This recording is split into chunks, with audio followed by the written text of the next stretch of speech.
Vous êtes en troisième année, en première année de cycle d'ingénieur. Avant c'était les classes prépa quoi. Ok. Donc tous les trois en génie électrique. Ouais, c'est ça. Bon, on commence.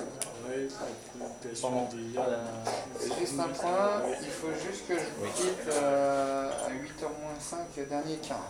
C'est bon, on y va. Merci. Je vais payer, hein. Ouais, je suis déjà arrivé. Ah bon? Non, c'est bon, c'est bon. Coca, c'est pour vous, monsieur? Oui, c'est pour moi. Voilà pour Bon, si les Italiens invitent les chefs d'entreprise, on est à l'envers. Bon, je me présente. Moi, je suis Farid Ayman. Et moi, je suis Arifine. Bon. Donc vous êtes tous d'origine différente. En français. Donc, Moi, je suis marocain. Ouais. Moi, je suis Malien. Et moi, je suis en Malaisie. Malaisie.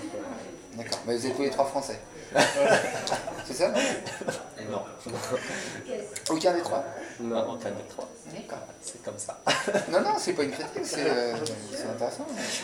En génie électrique, j'ai noté qu'il y avait beaucoup d'étrangers plus que dans d'autres sections. Je sais pas pourquoi. J'ai toujours constaté ça. En génie électrique, plus que dans d'autres sections, il y a beaucoup d'étrangers. La moitié de notre groupe, c'est étranger. Ouais. Et je pense que c'est parce que les réseaux électriques doivent être plus développés, à développer. Je ne veux pas dire que c'est des techniques vieillissantes, le génie électrique, mais ça fait plus penser à des grosses infrastructures. Ouais. Et en France, il y a sans doute moins à construire encore dans ce domaine que dans des pays dit en voie de développement, en voie de construction. Quoi. Si vous voulez aller voir comment ça se passe en Chine ou même en Afrique, il y a beaucoup plus de travail dans ce domaine-là qu'en France ou dans les pays occidentaux où les réseaux sont déjà bien fiabilisés et construits. C'est au niveau des réseaux électriques, du transport d'électricité par exemple, c'est ça. Mais au niveau des entreprises, de l'électricité industrielle, par exemple, les entreprises, c'est toujours pareil. Les leaders mondiaux sont issus des pays occidentaux, puisque en fait, quand ils se sont construits il y a un siècle, les grands groupes, les Schneider Electric, les Legrand, les General Electric, c'est une société qui ont plus d'un siècle d'existence. Et une telle longueur d'avance que effectivement, ça reste des leaders mondiaux, mais je pense que des sociétés comme celle-là font beaucoup moins de chiffre d'affaires en France que l'État française que dans le reste du monde. C'est logique. Bon, on parle de votre entreprise maintenant. Si vous pouvez nous présenter brièvement ce que vous faites. Alors, je ne vais pas amener le doc, mais vous avez dû aller voir le site internet. Donc, Active Audio, spécialisé dans la conception, la fabrication et donc la vente d'ensemble de sonorisation pour des lieux publics. Les lieux publics, ça va d'un bar jusqu'à un aéroport, en passant par tous les lieux de culte, les salles de conférence, les centres commerciaux, etc. Donc c'est partout où il y a besoin d'avoir du son. Le son, ça peut être soit de la musique, soit de la voix, du speech. Nous, on est plutôt spécialisé sur la notion d'intelligibilité, donc plutôt la sonorisation de la voix, bien qu'on ait des produits qui marchent très bien aussi avec de la musique. Et donc, on s'adresse plutôt à des lieux dits réverbérants, c'est-à-dire des endroits où, si vous tapez dans vos mains, vous allez entendre le son pendant quelques secondes. Et donc, des endroits où la voix, l'intelligibilité de la voix est importante. On travaille essentiellement dans tout ce qui est lieu de transport, gare et aéroport, tout ce qui est lieu de culte, église, mosquée, et même des temples. Le troisième gros marché, c'est la salle de conférence. Alors j'inclus là-dedans amphi, auditorium, théâtre, on est plus dans le loisir et besoin de niveau sonore généralement supérieur. Donc c'est d'autres types de produits qu'on utilise. Mais bon, enfin, voilà, nous c'est pas trop notre marché, mais oui, on est à la frontière de ce qu'on fait. Il nous arrive de faire des théâtres ou des salles polyvalentes, mais c'est pas le cœur de notre marché. On fait aussi un peu de salles de conférence. On est en train de se diversifier sur une nouvelle gamme de produits pour alors là, vraiment plus pour de la musique, des bars et des lounges, des restaurants, des chaînes de magasins d'habits, assez haut de gamme, avec des enceintes très haut de gamme, mais ça reste du pro, c'est pas ce qu'on appelle de l'hi-fi. L'hi-fi c'est vraiment le consumer, c'est-à-dire le marché du grand public. Nous, c'est pas du tout notre marché, nous on est uniquement ce qu'on appelle le B2B, business to business, c'est-à-dire on ne s'occupe que des lieux publics, donc c'est avec du matériel pour les pros. Et en général, c'est pas du matériel de hi-fi, c'est vraiment deux types de sociétés assez différents.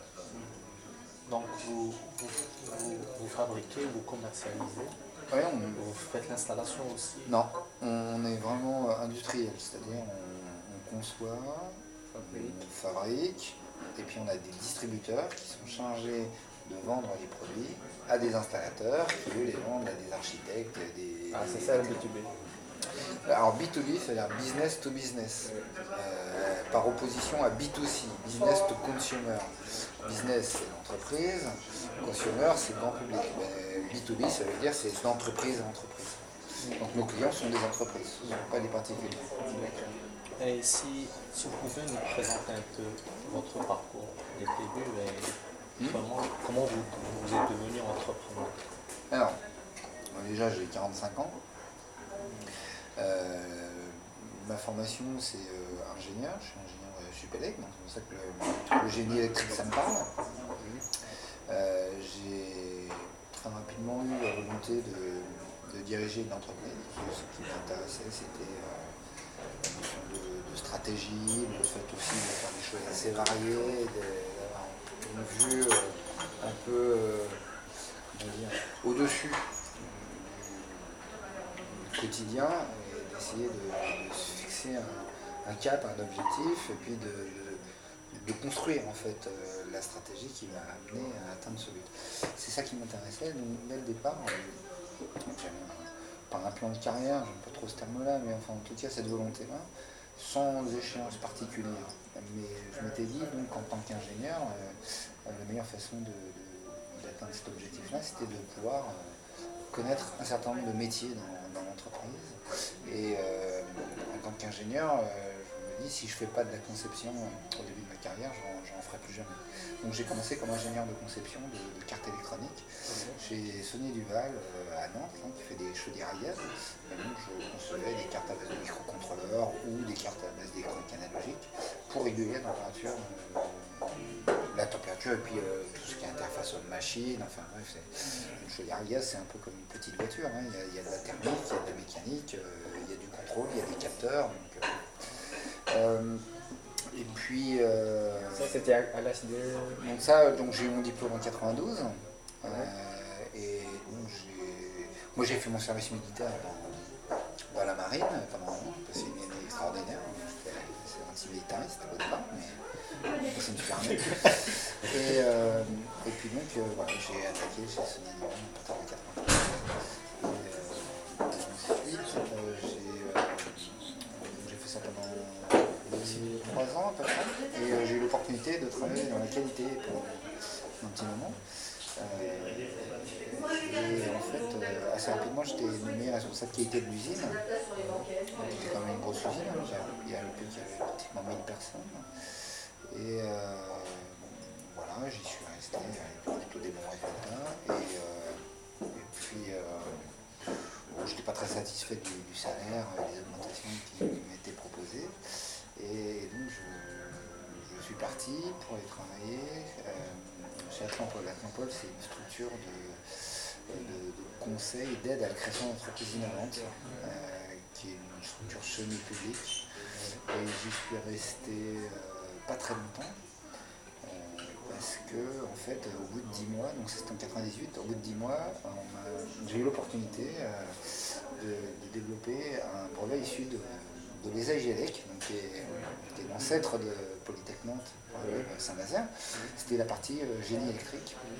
Et donc c'est un prof que vous connaissez sans doute, Jean-Claude Leclerc, qui a développé pendant sa thèse un brevet qui s'appelle MRC, modulateur régulateur de courant, un système de régulation analogique des courants forts pour des ponts IGBT, MOSFET, thyristor, etc.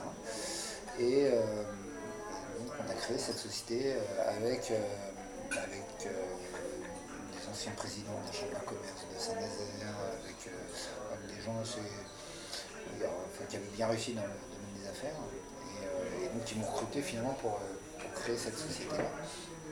Natech s'est pas développé comme on l'a souhaité, parce qu'en fait le brevet n'intéressait pas tant que ça les grandes entreprises, on n'arrivait pas à le vendre, on a commencé à vendre un peu de services, et on avait développé des produits qui allaient un peu autour de ce régulateur de courant pour montrer son intérêt. Et en 15 ans et demi après soit arrivé chez Natech, en 1999, j'ai rencontré une société qui s'appelle Electronaval, qui était une vieille dame nantaise dans le génie électrique aussi, mais qui est en train de disparaître parce que ils avaient perdu tout leur savoir-faire. On a fusionné les deux entreprises à peu près à 50-50. Donc je me suis retrouvé directeur général d'Electronaval avec un associé qui avait beaucoup plus de parts que moi, parce que moi j'avais pas beaucoup d'argent, j'avais pas de fortune personnelle, donc j'avais pas tant de parts que ça dans Natech. Donc en fusionnant à 50-50, j'en avais encore moins. Bon bref, au fur et à mesure des années, j'ai réussi à remonter quand même à peu près à 25-30% du capital d'Electronaval.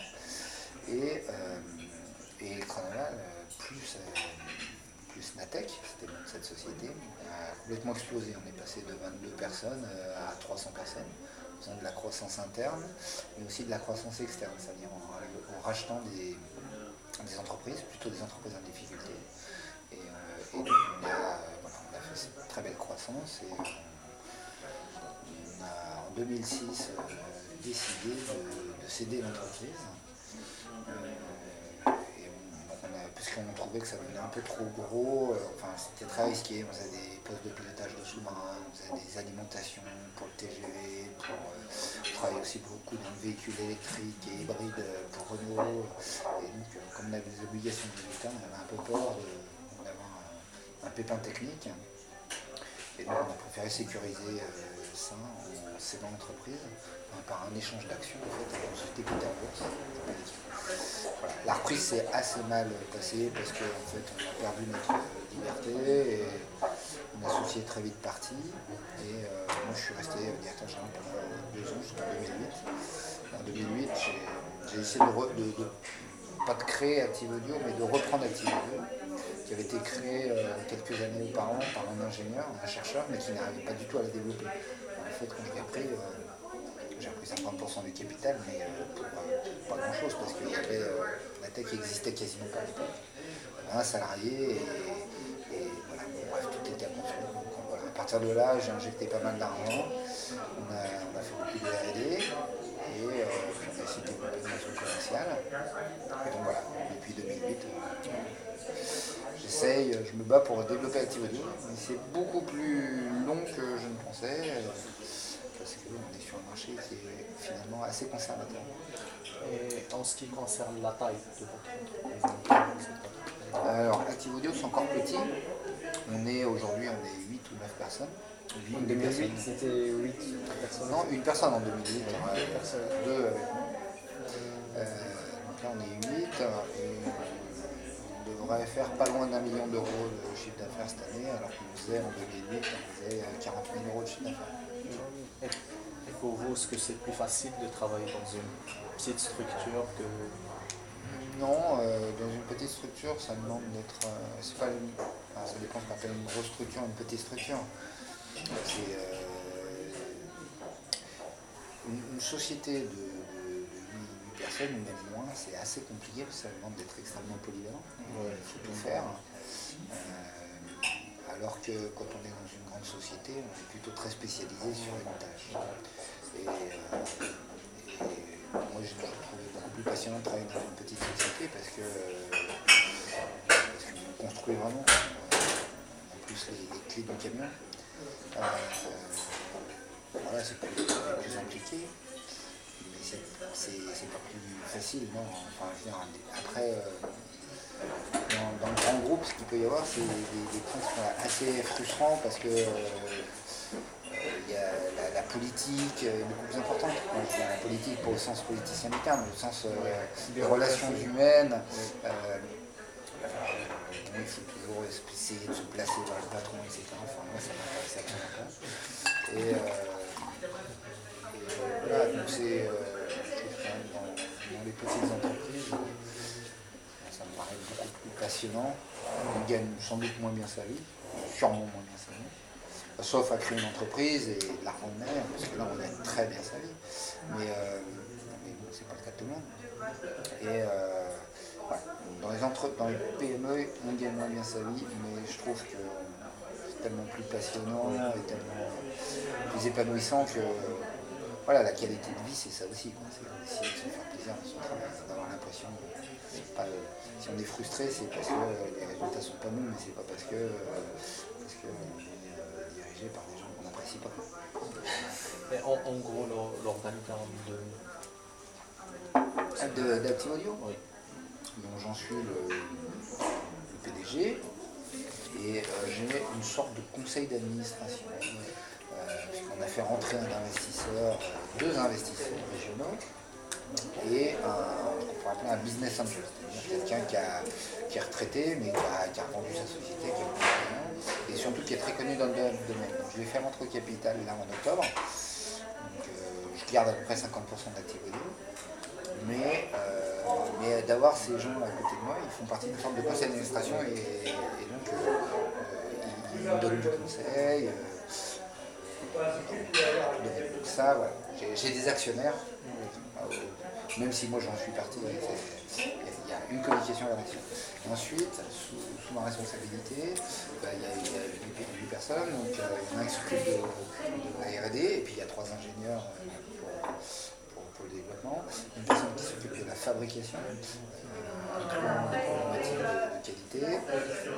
On a aussi quelqu'un, on a une petite partie installation, des balises sonores pour le guidage des malvoyants. Donc là qu'on pose, nous-mêmes, on a une personne qui s'occupe de l'installation essentiellement.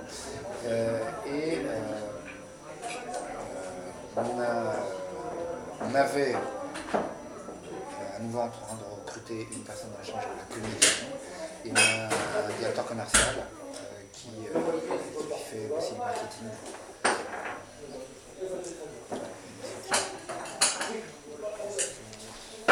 Et puis une comptable qui vient juste 2 jours par mois. Ça suffit. Oui, ça fait vite. Oui, alors après il faut voir le détail. Voilà, c'est ça. En gros, c'est ça. Selon vous, en tant que manager, qu'est-ce qui est vraiment la difficulté dans ce métier, quoi? Vous dirigez, je sais pas, Ce qui est difficile, c'est de vendre. Parce que pour vendre, c'est la finalité de l'entreprise finalement.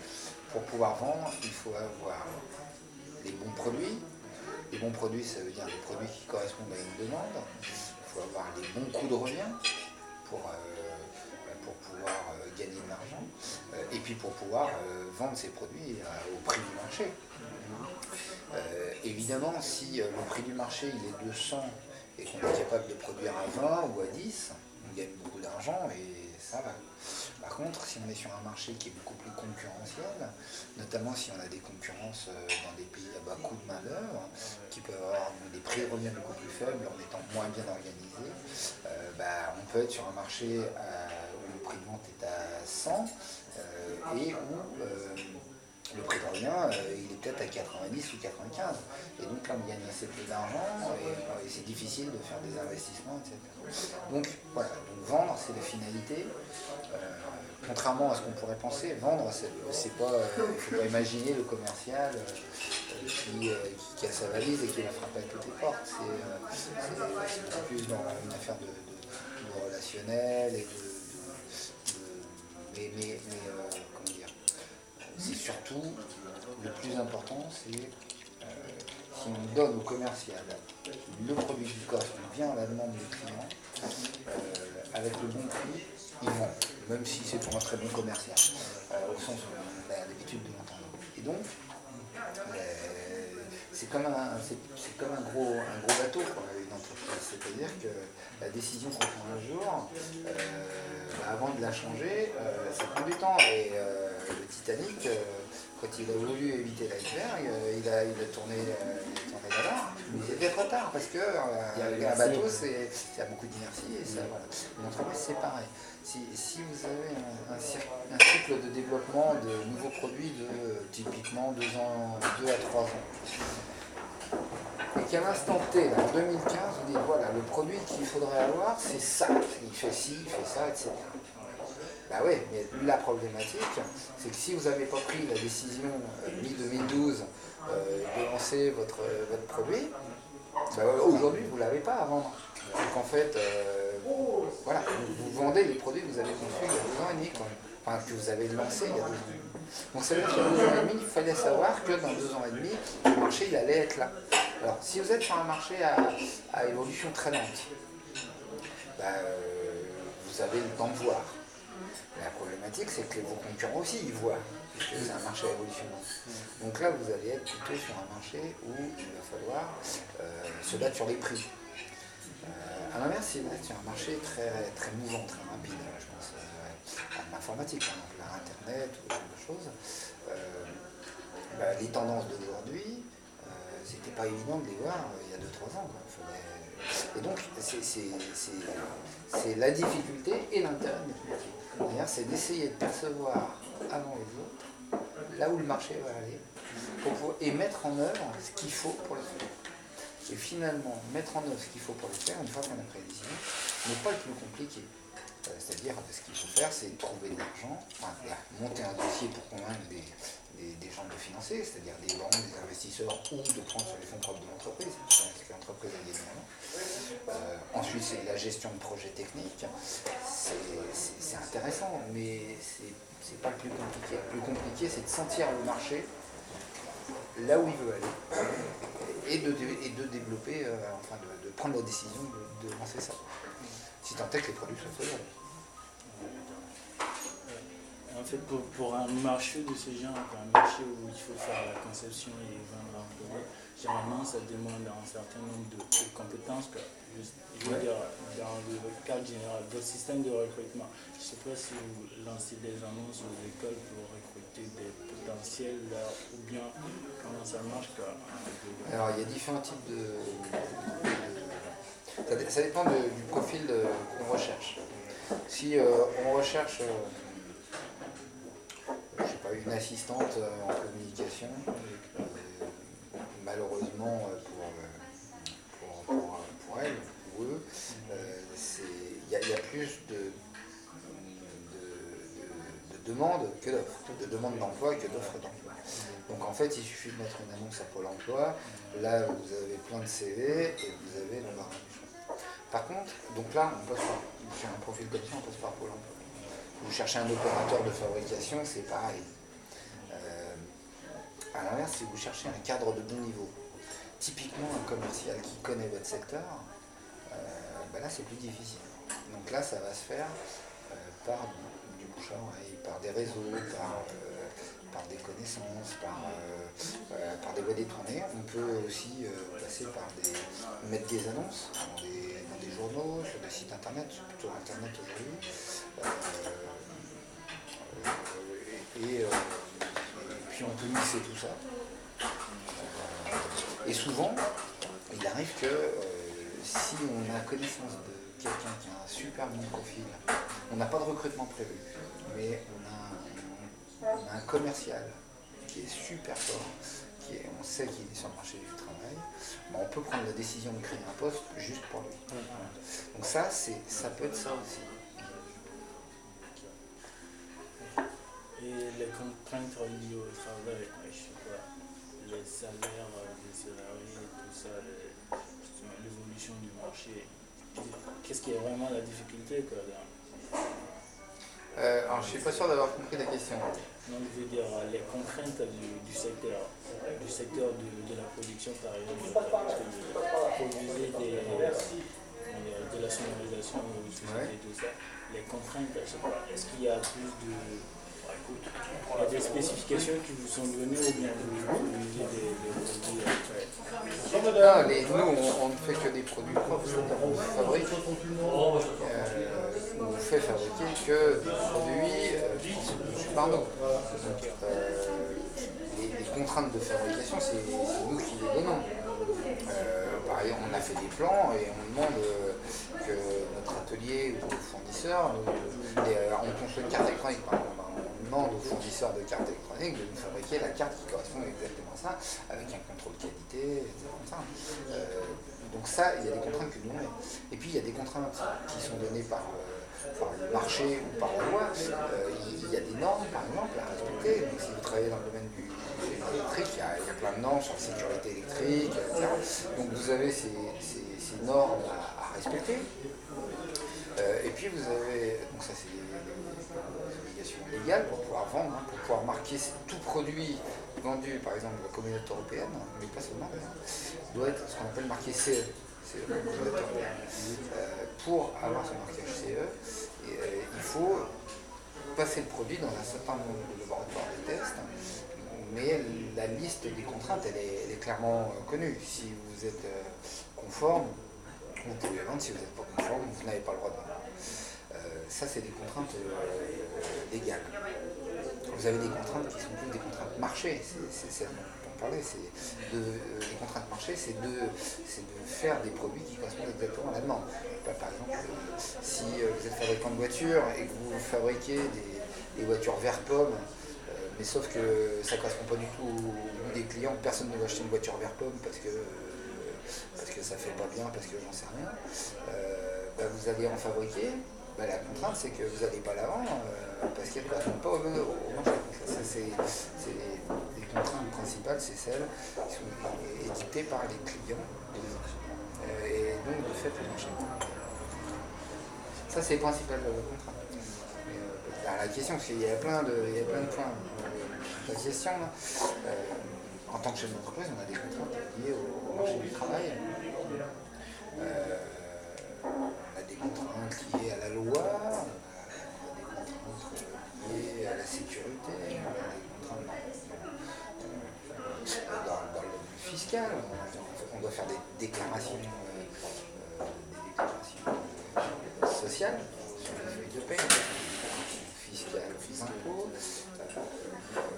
Donc ça, il y a plein de règles à respecter. C'est aussi des contraintes, je ne sais pas si c'est parmi les questions. C'était surtout concerné le marché. En fait, au final, votre chef de votre salaire. Mon salaire, moi non, j'ai aucun problème avec ça. Je sais pas, en tant que dire très précis. Aujourd'hui, je me paye 4 000 € net par mois. Mais en fait, c'est un peu compliqué. Avec beaucoup de frais de déplacement. Réellement, je suis plutôt de l'ordre de 5 500 € par mois.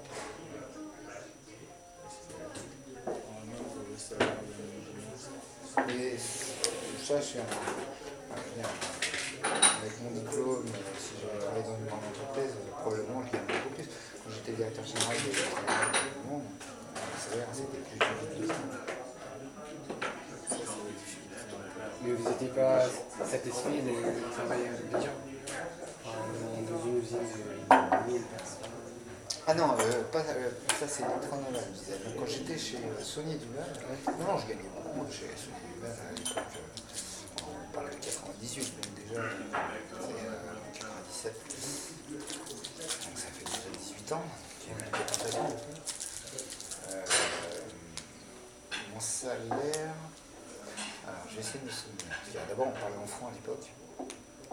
J'étais recruté en jeune ingénieur en sortie de l'école. À peu près 30 000 € brut par an. 30 000 par an. 30 000 brut euros. 200 000 francs. 30 000 € brut par an, c'est mon salaire. J'ai constaté que en fait, ces salaires de jeunes ingénieurs n'avaient pratiquement pas évolué en 20 ans. On était très bien payés au jeune âge des enfants. Par contre, les augmentations après ont pas été énormes, de 3% par an. Donc, quand je suis parti de chez 97, j'étais peut-être à 33 000 euros, 34 000 euros.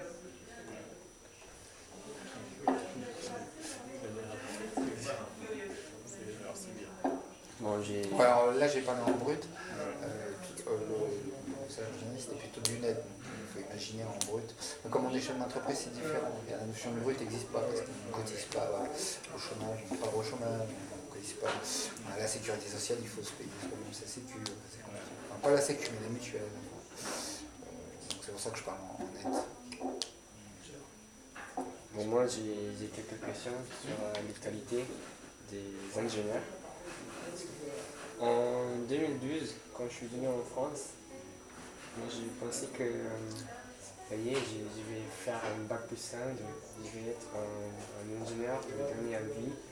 Mais là, en 2015, on a la crise financière et moi, je me suis trouvé que, enfin, j'ai retrouvé que l'avenir des ingénieurs en France, c'est un peu compliqué. Qu'est-ce que vous pensez des ingénieurs en France? Alors, quand j'étais dans la voiture, non, hein, il y avait le patron de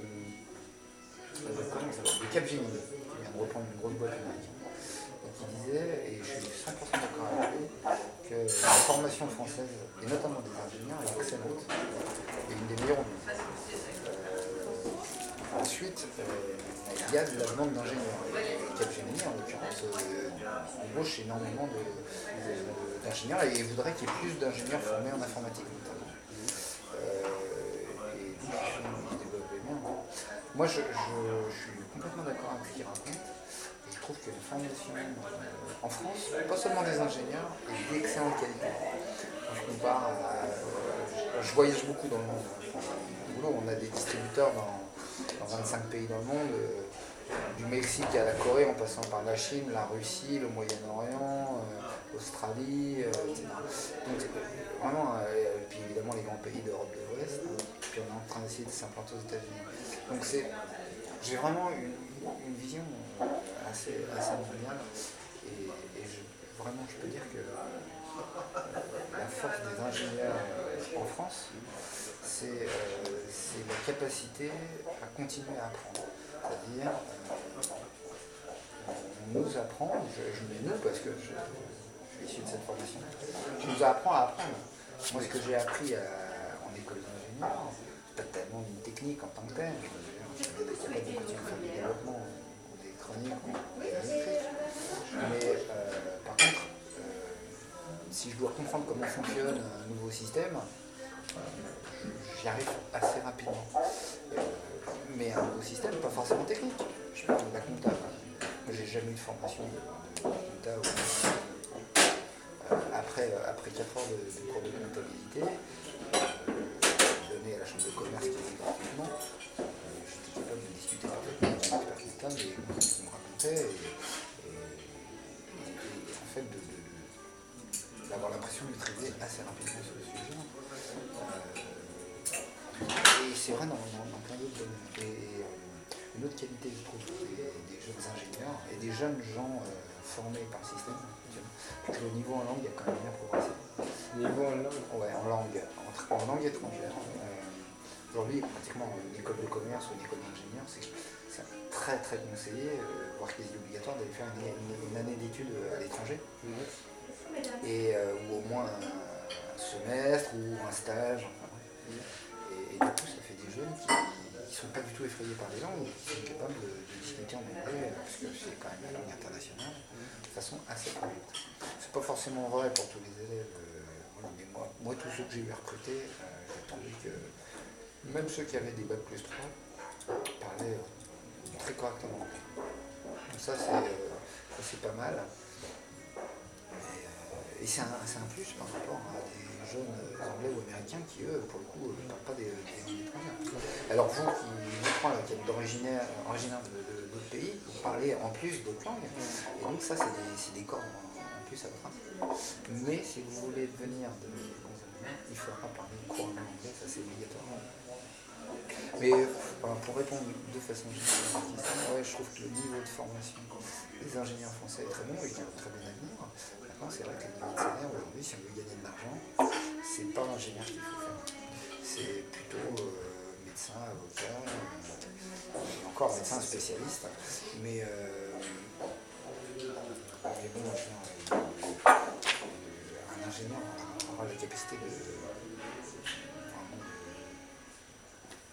faire sa vie professionnelle avec un éventail de solutions. Vous êtes formé avocat, vous serez avocat toute votre vie. Vous êtes formé ingénieur, vous pouvez devenir entrepreneur, vous pouvez devenir comptable. J'ai des copains qui sont experts comptables, qui ont une formation d'ingénieur. Il y en a qui travaillent dans la banque, il y en a qui sont encore dans le développement et à concevoir. Mon meilleur copain il travaille chez Valeo et ensuite il conçoit des tableaux de bord de clim chez Valeo. Vous pouvez. J'en ai un autre qui a fait la même école que moi, qui est guide de haute montagne maintenant. Il a laissé la technique et il a créé son activité de guide de haute montagne. Donc il y a vraiment un panel, c'est à vous de faire votre vie, Un ingénieur avec une bonne formation peut devenir commercial, chef de projet, technico-commercial. Voilà. Manager, gestionnaire. Ah oui, j'en ai un qui est consultant, j'en ai même plusieurs qui sont consultants dans le domaine des coaching, donc plutôt des ressources humaines. Vraiment pour montrer que c'est à vous de. La formation d'ingénieur vous ouvre l'esprit à pas mal très très large de choses. Il ne faut pas tourner le dos à la technique parce que c'est ça qui fait votre valeur ajoutée par rapport typiquement à des formations commerciales. Si vous devez vendre des produits techniques, c'est mieux de les comprendre. Ça sera toujours un plus. Même ce que je remarque, c'est qu'avant, il n'y avait pas beaucoup de matières en ce qui concerne, on appelle l'HES, comme entreprise, société, l'économie, la comptabilité. Ouais. Maintenant, dans les écoles d'ingénieurs, ils ont beaucoup diminué les heures de tout ce qui est technique pour donner un peu de... C'est sûr que c'est très bien. Encore une fois, parce qu'en fait, quand on les apprend à apprendre, les techniques elles évoluent tellement vite que de toute façon, si on nous apprend la technique, Voilà, il faut se prendre ce côté-là. Allez-y, je ne sais pas, parce que j'ai écrit le LGBT, dans 15 ans, ça sera probablement obsolète. Donc, mais par contre, apprendre à apprendre, ça vous permettra dans 15 ans de comprendre comment ça fonctionne dans le domaine des composants de puissance, par exemple. On va prendre celui-là, mais parce qu'il y a des techniques, elles évoluent sans cesse. Un ingénieur informatique qui va devoir développer sur des téléphones portables, des Android ou des iOS, il n'a pas été formé là-dessus à l'école, puisque probablement il y a 10 ans quand il a été formé, ça n'existait pas. Donc c'est pour ça qu'il vaut mieux vous ouvrir aussi l'esprit sur des matières plus transversales, du métier, c'est très large de terme d'ingénieur. Mais il faut quand même pas trop délaisser la technique parce que c'est la base. Ben oui, puis c'est surtout c'est une formation intellectuelle qui est intéressante. La rigueur, la construction d'une démarche, voilà, ne jamais perdre la finalité de ce qu'on veut, je réunis toutes les données de mon problème, mais en sachant où je veux aller, quoi. Et ensuite j'arrive à construire mon système, mais le système pourrait être une aventure, un projet, n'importe quoi. Enfin, une autre question. Cette année-là, on doit faire un stage ouvrier. Et donc, en fait, chaque année, on doit faire un stage. Et comme vous aviez un stage quand... Ouais, je crois que ça n'a pas trop changé. Enfin, je crois que ça n'a pas trop changé à notre époque. Donc, moi, j'ai eu mon diplôme en 92. Donc, je suis rentré en école d'ingénieur en 89, après les classes prépa. Donc, à la fin de première année, on avait un stage ouvrier qui durait un mois ou deux, je sais plus. Donc, moi, j'avais travaillé en 3-8. Qu'est-ce que les stages vous apportent? Alors, les stages, les premières années, c'était à l'époque, c'était stage ouvrier. La deuxième année, c'était un stage de type technicien, c'est-à-dire développer un petit produit, typiquement une carte électronique, ou faire un petit programme. Et puis en troisième année, c'est un stage d'ingénieur, donc là, ça demandait plus de construction, voilà, et donc c'était plus long, le stage de troisième année. Je crois que c'était 3 ou 4 mois. Je crois que maintenant, vous avez des stages encore un peu plus longs. C'est 6 mois pour la dernière année. Alors, ce que ça apporte les stages, ça apporte pas mal de choses. La première, c'est la connaissance de l'entreprise. Ça va être pour la plupart la première fois qu'ils mettent vraiment les pieds dans une entreprise a priori industrielle. La deuxième chose que ça apporte, c'est une expérience technique dans un domaine donné. Et ce qui peut servir sur votre CV le jour où vous allez chercher du boulot. Par exemple, vous êtes en stage de technicien, on vous a dit tiens, construis-moi une alim à découpage de type flyback de 300 watts. Voilà. Typiquement un stage technicien. Le jour où vous allez mettre ça dans votre CV, développement d'une petite alim à découpage, etc., le jour où vous cherchez du boulot, peut-être que sur un emploi, ça va faire tilt. Tiens, il sait déjà ce que c'est des alimes à découpage, il en a déjà développé une. Donc ça, c'est une expérience concrète technique que ça peut apporter. Et la troisième chose que ça peut apporter, et c'est plutôt le stage de fin d'études, celui-là, ça peut être le premier pied dans votre future entreprise. C'est-à-dire qu'il arrive régulièrement qu'un stage de fin d'études se transforme en CDI derrière parce que vous avez donné satisfaction, parce que vous avez montré que vous arrivez à vous intégrer très rapidement dans l'équipe, etc. Et puis que s'il y a un poste qui s'ouvre à ce moment-là, pour un jeune ingénieur, de façon assez naturelle, on va avoir tendance à proposer un stagiaire. Il faut savoir qu'une entreprise qui recrute, sa première difficulté, quand on cherche un emploi, on n'en a pas conscience, mais une entreprise qui recrute recherche autant le bon candidat que vous recherchez la bonne entreprise. Et en fait, si le bon candidat, c'est un qui est là sous la main parce qu'elle le connaît, elle sait ses défauts, ses qualités, c'est vachement intéressant, quoi. Pourquoi il y a tant d'intérêt et de CDD aujourd'hui? C'est aussi pour une façon pour certaines entreprises d'augmenter la période d'essai. Donc ce stage, c'est de fait une période d'essai. Ouais. Donc ça, pour moi, c'est les trois grands grands apports d'un stage. Après, on peut imaginer plein d'autres. Déjà, ça peut se faire des amis, ça peut être de découvrir socialement une vie différente, de gagner un peu d'argent, d'élargir le réseau, d'élargir son réseau. Enfin, après, je veux dire, voilà, il y a des objectifs.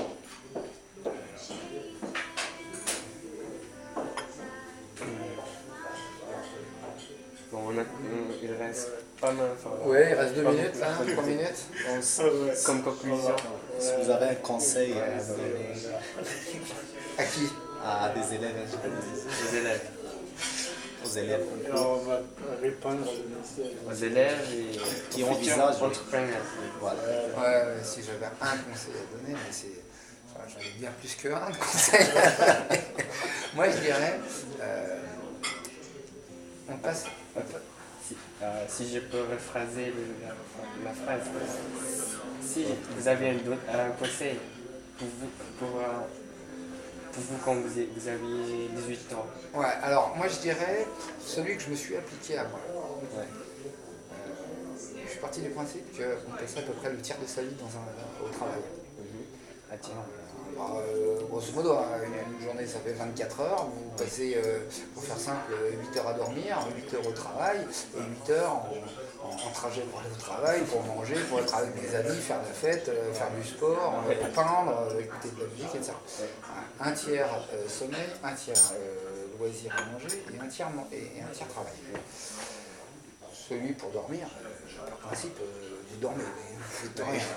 Donc reste le tiers loisir et le tiers emploi. Donc c'est presque moitié-moitié finalement, son temps éveillé. Je dis autant faire quelque chose qui vous plaît, plutôt que de chercher à tout prix à gagner de l'argent. Il vaut mieux être dans une entreprise où on se sent bien, où on a l'impression d'être respecter, d'être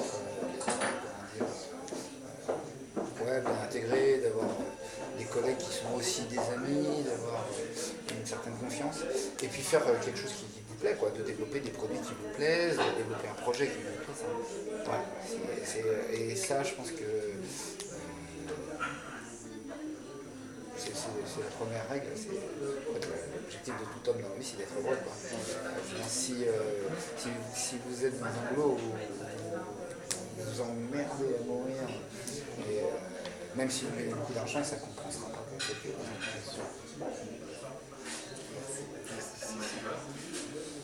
beaucoup. Merci à vous pour le temps consacré. Non, mais c'est sympa, c'est bien. Vous avez raison, hein, donc, vous avez l'intention de chercher du travail en France ou vous voulez aller visiter le monde ailleurs? Moi personnellement, je crois travailler 2 ans après le bac plus 5, travailler 2 ans en France, soit en France, soit en Australie. Après, je retourne en Asie.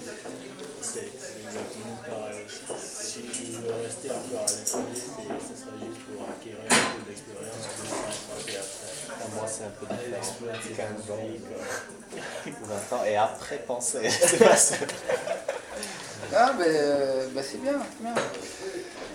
Je vous souhaite en tout cas plein de succès dans vos études et puis faire ce qui vous plaît, ce qui vous donne envie. Et puis pas hésiter à tenter votre chance. Si on ne se fixe pas des challenges un peu ambitieux, on n'a aucune chance de les assouvir. Donc, voilà, si votre truc c'est d'aller faire de l'humanitaire dans un pays à l'autre bout du monde, il faut le faire. Si votre truc c'est de créer une entreprise, il faut le faire aussi, quoi. Et puis si votre truc c'est d'être fonctionnaire dans une grosse boîte, il faut le faire aussi. Il n'y a pas de jugement de valeur. C'est vous que je vais regarder dans la glace le matin. Hein. Et je pense qu'il faut pas hésiter à travailler. Je le dis souvent à des jeunes qui cherchent du boulot. Pas hésiter à chercher dans un domaine qui est sa passion. Là, j'ai un jeune, une association qui s'appelle Un par un emploi. Un jeune qui est au chômage depuis très longtemps, donc qui a une licence pro de Bac plus 3. Et c'est un fou de musique et il fait de un niveau. Il va chercher du boulot dans la musique. Mais réparateur de batteries électroniques ou des trucs comme ça. Il est en train de chercher et il a trouvé de l'intérêt. Donc comme quoi, on n'ose pas. Il cherchait dans des boulots plus difficiles, il était même prêt à se dégrader, à faire des travaux d'opérateur sur l'ordinateur. Des fois, il faut... Pour moi aussi, c'était un peu pareil. Parce que moi j'ai travaillé un peu dans le domaine du câblage automotive à Lyon, je ne sais pas si vous connaissez. Non. Lyon Wireless System. C'est ancien Valio. Au centre de recherche. Mais avant, je cherchais le boulot partout. J'ai travaillé dans des centres d'appel, dans le métier de chargé de clientèle, mais c'était à Casablanca. Mais des fois, on ne trouve pas directement le boulot. Mais il faut quand même travailler d'abord. Quand on est chômeur, il faut travailler n'importe où, quoi. C'est ça. Bon, merci beaucoup pour le coca et puis merci à vous, monsieur. Bonne soirée, bon rapport. Hein. Merci. N'hésitez pas à m'envoyer une copie du si vous voulez, non mais sans blaguer, hein, si vous voulez que je leur dise. Ouais. Moi ça m'intéresse de savoir ce qu'ils ont retenu. Vous pouvez nous donner un Ah ouais, mail je vous avais laissé une carte l'autre jour, non? Oui. Je vais être un peu abîmé, mais c'est pas grave. Merci. Merci, monsieur. C'est bon? Oui, moi j'en ai des.